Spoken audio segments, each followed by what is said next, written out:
नमस्कार, मैं doctor Anupama Saxena LBS college Kotputli से प्रथम वर्ष राजनीति विज्ञान की इस कक्षा में आप सभी का स्वागत है। हमारा आज का विषय भी वही है जो पिछले व्याख्यान में था, डॉक्टर BR अम्बेडकर। ये टॉपिक आपके पाठ्यक्रम के द्वितीय प्रश्न पत्र में शामिल है। पिछले व्याख्यान में मैंने आपको डॉक्टर अम्बेडकर के सामाजिक विचारों से अवगत कराया था।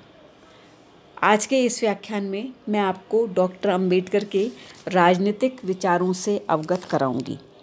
अम्बेडकर उदारवादी राजनीतिक दर्शन से प्रेरित थे।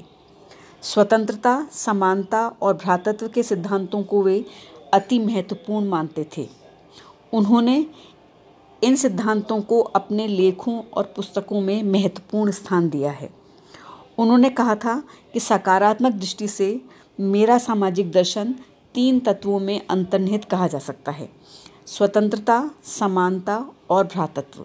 लेकिन किसी को यह नहीं सोचना चाहिए कि मैं अपने दर्शन में फ्रांस की राज्य क्रांति से प्रेरित हूँ।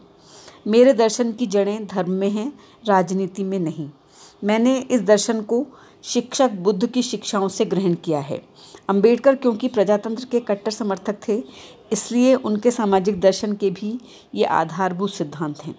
अम्बेडकर के राजनीतिक बिंदुओं को हम कुछ बिंदुओं के अंतर्गत देख सकते हैं।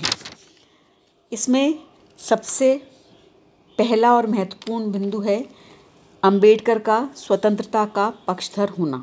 डॉक्टर अम्बेडकर की प्रजातांत्रिक व्यवस्था में दृढ़ आस्था थी। प्रजातंत्र को बनाए रखने के लिए वे स्वतंत्रता का होना अनिवार्य मानते थे।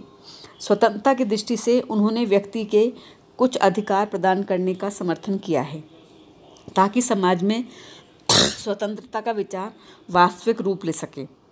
इस संदर्भ में उन्होंने जीवन के अधिकार, संपत्ति के अधिकार, स्वतंत्र भ्रमण के अधिकार, जीविका चुनने के अधिकार, विचार और अभिव्यक्ति के अधिकार को महत्वपूर्ण माना है। राजनीतिक दृष्टिकोण से वे विचार और अभिव्यक्ति की स्वतंत्रता को महत्वपूर्ण मानते थे। यही कारण था कि उन्होंने संसदात्मक व्यवस्था, स्वतंत्र चुनाव तथा राजनीतिक दलों का समर्थन किया। इस दृष्टि से उन्होंने प्रतिनिधि सरकार का भी समर्थन किया, क्योंकि इस सरकार के अंतर्गत सब व्यक्तियों को विचार एवं अभिव्यक्ति, भ्रमण तथा संगठन का अवसर मिलता है। राजनीतिक तथा सामाजिक स्वतंत्रताओं के अतिरिक्त अम्बेडकर धार्मिक स्वतंत्रता के भी पक्षधर थे। उनके मत में व्यक्ति को अपनी बुद्धि तथा पसंद के अनुसार किसी भी धर्म को ग्रहण करने और उसका प्रचार प्रसार करने की स्वतंत्रता होनी चाहिए। अम्बेडकर के अनुसार अधिकारों की रक्षा के लिए नैतिक तथा सामाजिक चेतना भी अनिवार्य है। यदि कोई समुदाय मौलिक अधिकारों की अवहेलना करता है तो कोई कानून, संसद या न्यायपालिका उसकी रक्षा नहीं कर सकती। स्वतंत्रता के पक्षधर होने के कारण वे प्रजातंत्र के समर्थक भी थे। अम्बेडकर का दर्शन स्वतंत्रता, समानता और भ्रातृत्व के सिद्धांतों पर आधारित है। ये सिद्धांत प्रजातंत्र की आधारशिला भी हैं। इनके अभाव में प्रजातंत्र वास्तविकता में परिणत नहीं हो सकता। इन सिद्धांतों के पक्षधर होने के कारण अम्बेडकर की प्रजातंत्र में पूर्ण आस्था थी। अम्बेडकर तानाशाही की तुलना में प्रजातंत्र को इस कारण महत्व देते थे कि प्रजातंत्र स्वतंत्रता को बढ़ावा देता है और इस व्यवस्था में जनता का शासकों पर नियंत्रण रहता है। अम्बेडकर ने प्रजातंत्र के विभिन्न रूपों में प्रजातंत्र की संसदीय व्यवस्था को पसंद किया। उन्होंने प्रजातंत्र को शांतिपूर्ण परिवर्तन का एक माध्यम माना। वे प्रजातंत्र को शासन का एक प्रकार ही नहीं मानते थे, बल्कि वे उसे समाज और अर्थव्यवस्था के व्यापक परिप्रेक्ष्य में भी देखते थे। उनका विचार था कि प्रजातांत्रिक सरकार शून्य में कार्य नहीं करती, वह समाज में कार्यरत होती है। चुनाव, दल और संसद प्रजातंत्र की औपचारिक संस्थाएं हैं। ये संस्थाएं अप्रजातांत्रिक वातावरण में प्रभावी नहीं हो सकती। राजनीतिक प्रजातंत्र एक व्यक्ति एक मत के सिद्धांत पर आधारित है। यह सिद्धांत राजनीतिक स्वतंत्रता का द्योतक है। यदि समाज में अन्याय और दमन व्याप्त है तो राजनीतिक प्रजातंत्र की भावना का विकास संभव नहीं हो सकता। अतः अम्बेडकर की यह मान्यता थी कि प्रजातांत्रिक शासन प्रजातांत्रिक समाज का व्यापक रूप होना चाहिए। प्रजातंत्र के सामाजिक आधार के साथ अम्बेडकर ने प्रजातंत्र के आर्थिक आयाम का भी विश्लेषण किया है। अंबेडकर यद्यपि उदारवादी विचारधारा से अत्यधिक प्रभावित थे, लेकिन वे उदारवाद की सीमाओं से भी परिचित थे। संसदीय प्रजातंत्र के प्रबल समर्थक होने के उपरांत भी उन्होंने उसका आलोचनात्मक विश्लेषण किया। उनका मत था कि संसदीय प्रजातंत्र उदारवाद पर आधारित है। वह आर्थिक असमानताओं और कमज़ोर तबकों की समस्याओं की उपेक्षा करता है। इसका तात्पर्य यह है कि संसदीय प्रजातंत्र केवल स्वतंत्रता पर बल देता है, जबकि वास्तविक प्रजातंत्र में स्वतंत्रता और समानता दोनों ही निहित हैं। अंबेडकर ने प्रजातंत्र को वास्तविक रूप देने के लिए राजनीतिक स्वतंत्रता तथा आर्थिक सामाजिक समानता के वास्तविक सहसंबंध पर बल दिया। उन्होंने प्रजातंत्र की सफलता की कुछ शर्तें भी बताईं, जैसे राजनीतिक दलों का अस्तित्व। अंबेडकर ने संसदीय प्रजातंत्र की सफलता हेतु राजनीतिक दलों को आवश्यक बताया। राजनीतिक दलों में वे विरोधी दलों को महत्वपूर्ण मानते थे, क्योंकि विरोधी दल के अभाव में कार्यपालिका निरंकुश हो जाती है। इसके अलावा तटस्थ और अराजनीतिक कार्यपालिका को भी उन्होंने प्रजातंत्र की सफलता के लिए आवश्यक माना। तटस्थ कार्यपालिका से तात्पर्य स्थायी स्वायत्त कार्यपालिका से है, जिसका भविष्य राजनीतिक दलों पर निर्भर नहीं होता। तटस्थ कार्यपालिका के लिए यह आवश्यक होता है कि उसके सदस्यों की नियुक्ति राजनीतिक आधार पर न की जाए। इसके अलावा उन्होंने प्रजातंत्र की सफलता के लिए नैतिक तत्वों की अनिवार्यता पर भी बल दिया। संविधान द्वारा प्रजातंत्र की स्थापना पर्याप्त नहीं है, क्योंकि संविधान तो नियमों का समूह मात्र है। ये नियम तभी अर्थपूर्ण बनेंगे जब संविधान के अनुकूल कुछ परंपराओं की स्थापना होगी। व्यक्तियों और राजनीतिज्ञों को सार्वजनिक जीवन में कुछ नियमों का अनुसरण करना चाहिए। उसी प्रकार समाज में कुछ नैतिक नियमों का भी अस्तित्व होना चाहिए। कानून द्वारा नैतिकता की स्थापना नहीं की जा सकती। नैतिक नियमों के अभाव में प्रजातंत्र का सफल संचालन संभव नहीं है। इसके अतिरिक्त अन्याय के विरुद्ध संघर्ष करना भी प्रत्येक व्यक्ति का कर्तव्य है, और साथ ही साथ यह प्रजातंत्र की सफलता के लिए भी आवश्यक है। इसके अतिरिक्त अंबेडकर ने अपने सामाजिक राजनीतिक विचारों के अंतर्गत राज्य समाजवाद का समर्थन किया। अंबेडकर का विचार था कि प्रजातंत्र में जब तक स्वतंत्रता तक के साथ साथ समानता का अस्तित्व नहीं होगा, प्रजातंत्र पूर्णता प्राप्त नहीं कर सकता।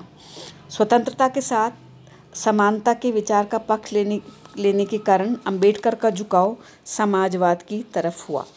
उन्होंने समाजवाद के मार्क्सवादी दृष्टिकोण की इस मान्यता को स्वीकार किया कि समाज में समानता लाने के लिए समाज को पूर्ण रूप से बदलने की आवश्यकता है, लेकिन प्रजातंत्र के समर्थक होने के कारण वे पूर्ण रूप से मार्क्सवादी दृष्टिकोण को स्वीकार नहीं कर पाए। उनका विचार था कि प्रजातंत्र और समाजवाद साथ साथ चलने चाहिए तथा समाजवाद प्रजातांत्रिक व्यवस्था के अंतर्गत कार्यरत होना चाहिए। उनके इस विचार ने उन्हें प्रजातंत्र के दूसरे रूप प्रजातांत्रिक समाजवाद की ओर आकर्षित किया। इस आधार पर उन्होंने 1947 में राज्य समाजवाद का विचार प्रतिपादित किया। 1947 में उन्होंने यह सुझाव दिया कि भारत के संविधान में राज्य समाजवाद के सिद्धांत को स्वीकार किया जाना चाहिए। राज्य समाजवाद का अर्थ है कि राज्य औद्योगिक और कृषि क्षेत्रों में नियंत्रण स्थापित करके समाजवादी कार्यक्रम को क्रियान्वित करे। उनकी मान्यता थी कि राज्य समाजवाद का विचार जन कल्याण और दलित वर्ग के उत्थान में सहायक होगा। इसके अतिरिक्त अपने सामाजिक विचारों के अंतर्गत उन्होंने सरकार की भूमिका को भी बताया। अंबेडकर का विश्वास था कि राज्य जिस संस्था के माध्यम से कार्यरत होता है, उसे तटस्थ रहकर संपूर्ण समुदाय के हित में कार्य करना चाहिए। अंबेडकर का कहना था कि सरकार को कल्याणकारी संस्था की भूमिका निभानी चाहिए। उसे समाज के तीव्र विकास की ओर ध्यान देना चाहिए तथा इस बात को सुनिश्चित करना चाहिए कि विकास से होने वाले लाभ का वितरण न्यायपूर्ण ढंग से हो। सरकार की भूमिका केवल उद्योगों तक ही सीमित नहीं रहनी चाहिए, बल्कि उसे बैंक और बीमा क्षेत्रों में भी सक्रिय रूप से कार्य करना चाहिए। साथ ही उसे कृषि पर भी नियंत्रण रखना चाहिए। महत्वपूर्ण उद्योगों के स्वामित्व और कृषि पर नियंत्रण द्वारा सरकार आर्थिक अन्याय को नियंत्रित करने में सक्षम हो सकेगी। अंबेडकर ने अपने राजनीतिक विचारों के अंतर्गत हिंदी को राष्ट्रभाषा स्वीकार करने का समर्थन किया। अंबेडकर ने कहा कि यदि हम लोग अपनी एक सामान्य संस्कृति को सुरक्षित रखना चाहते हैं तो हम सब लोगों का कर्तव्य है कि हिंदी को अपने राष्ट्र की एक भाषा मानें। अंबेडकर ने अपनी पुस्तक थॉट्स ऑन लिंग्विस्टिक स्टेट्स में एक राज्य एक भाषा के सार्वभौमिक सिद्धांत को स्वीकार किया। वे हिंदी भाषा को संपूर्ण राष्ट्र की राजकीय भाषा बनाने के पक्ष में थे। उनका मानना था कि एक भाषा राष्ट्र को संगठित रख सकती है तथा विचार विनिमय की प्रक्रिया को सरल रूप प्रदान कर सकती है। इसके अतिरिक्त राजनीतिक क्षेत्र में अंबेडकर ने संवैधानिक साधनों का पक्ष लिया। अंबेडकर हिंसा विरोधी और संवैधानिक साधनों के पक्षधर थे। अपने द्वारा संचालित सार्वजनिक आंदोलनों में उन्होंने सदैव संवैधानिक साधनों का पक्ष लिया। नासिक में एक सभा को संबोधित करते हुए उन्होंने अछूतों को आदेश दिया कि भले ही उनमें जोश और उत्साह है, उन्हें संयत तथा अहिंसात्मक विधि का परित्याग किसी भी दशा में नहीं करना है। अंबेडकर अपनी व्यापक अहिंसा की दृष्टि से ही लोकतंत्र और समाजवाद के समर्थक थे। वे पूंजीपतियों और जमींदारों द्वारा मजदूरों और किसानों के शोषण को हिंसा का ही पर्याय मानते थे। वे मानव कल्याण के लिए किए गए प्रत्येक कार्य को अहिंसा की श्रेणी में रखते थे। पाकिस्तान के प्रश्न पर अंबेडकर के विचार कुछ अलग थे। भारत और पाकिस्तान के विभाजन से संविधान संबंधित प्रश्न की व्याख्या के संबंध में अपनी पुस्तक थॉट्स ऑन पाकिस्तान में अपने विचार व्यक्त किए हैं। उन्होंने भारत पाकिस्तान विभाजन का पक्ष लेते हुए कहा है कि हिंदुओं की शांति और समृद्धि भारत विभाजन द्वारा संभव है। उनका मत था कि पाकिस्तान को एक राष्ट्र के रूप में स्वीकार किया जाना चाहिए क्योंकि उनका अपना अलग धर्म, भाषा और संस्कृति है। भारत के प्राकृतिक स्रोत क्योंकि पाकिस्तान की तुलना में अधिक होंगे, इसलिए पाकिस्तान का जन्म भारत को कमज़ोर नहीं करेगा। उनका सुझाव यह भी था कि पाकिस्तान से हिंदुओं को और हिंदुस्तान से मुसलमानों को पूर्णतः अलग कर दिया जाए ताकि सांप्रदायिक दंगों की संभावना भी समाप्त हो जाए। इसके अतिरिक्त अंबेडकर के राजनीतिक विचार उनके संविधान के लिए किए गए प्रयत्नों में भी दृष्टिगत होते हैं।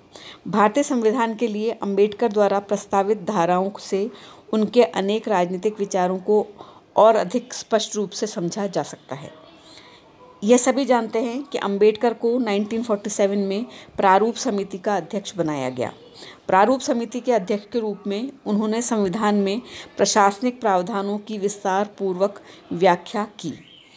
इस बात के पक्ष में उनका कहना था कि हमने परंपरावादी समाज में प्रजातंत्र की स्थापना की है। यदि प्रशासकीय प्रावधानों की विस्तार पूर्वक व्याख्या नहीं की गई तो भावी शासक संविधान का उल्लंघन किए बिना संविधान का दुरुपयोग करने में सक्षम हो जाएंगे। परिणाम स्वरूप संविधान का अस्तित्व तो रहेगा लेकिन उसका वास्तविक उद्देश्य समाप्त हो जाएगा। अंबेडकर के ये विचार उनके संविधानवाद में दृढ़ विश्वास को प्रकट करते हैं। भारत के संविधान में निहित मजबूत केंद्र भी अंबेडकर की विचारधारा का ही प्रतिफल है। अंबेडकर ने संविधान सभा के कुछ अन्य सदस्यों के साथ मजबूत केंद्र के पक्ष में अपने विचार प्रकट किए, लेकिन अन्य सदस्यों के इसके पक्ष में होने के कुछ अन्य कारण थे। वहीं अंबेडकर ने दलित वर्ग की सुरक्षा की दृष्टि से मजबूत केंद्र के विचार का पक्ष लिया। उनका कहना था कि केंद्रीय सरकार के निर्बल होने से कमज़ोर वर्गों पर होने वाला अत्याचार और अधिक बढ़ जाएगा। इसके अलावा अंबेडकर ने विधि के संबंध में भी अपने विचार प्रकट किए। कुशल विधिवक्ता और न्यायशास्त्री के रूप में अंबेडकर ने विधि की भूमिका पर विशेष बल दिया। उनके अनुसार विधि समानता और स्वतंत्रता की सजग प्रहरी है। विधि शांति स्थापित करने तथा समाज में सामाजिक वर्गों के मध्य सौहार्दपूर्ण वातावरण स्थापित करने में भी महत्वपूर्ण भूमिका अदा कर सकती है। विधि प्रत्येक वर्ग को उसकी सीमाओं में रखने का संदेश देती है। इस प्रकार अंबेडकर के राजनीतिक विचार स्वतंत्रता और समानता साथ ही साथ भ्रातृत्व पर आधारित थे। बच्चों, इस व्याख्यान में मैं आपको इतना ही बताऊंगी। अगले व्याख्यान में हम अंबेडकर द्वारा किए गए दलितों के उत्थान संबंधी प्रयत्नों की चर्चा करेंगे। धन्यवाद।